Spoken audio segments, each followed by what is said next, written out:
ایک دفعہ کا ذکر ہے، کچھ شکاری شکار کی تلاش میں جنگل میں پھر رہے تھے کہ اچانک ان کی نظر ایک ہرن پر پڑی۔ وہ سب اس کے پیچھے ہو لیے۔ شکاری ہرن کو چاروں طرف سے گھیر رہے تھے اور ہرن اپنی جان بچانے کے لیے تیزی سے بھاگ رہا تھا۔ جب وہ بھاگتے بھاگتے تھک گیا تو ایک گھنی انگور کی بیل کے اندر جا چھپا۔ شکاریوں نے اسے بہت تلاش کیا لیکن اس کا کچھ پتہ نہیں چلا۔ آخر مایوس ہو کر وہ وہاں سے لوٹنے لگے۔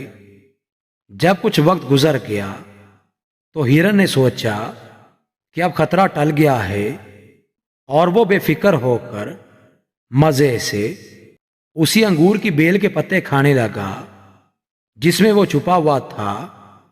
ایک شکاری جو سب سے پیچھے تھا جب وہاں سے گزرا تو انگور کی بیل اور اس کے گچھوں کو ہلتے دیکھ کر سمجھا کہ یہاں ضرور کوئی جانور چھپا ہے۔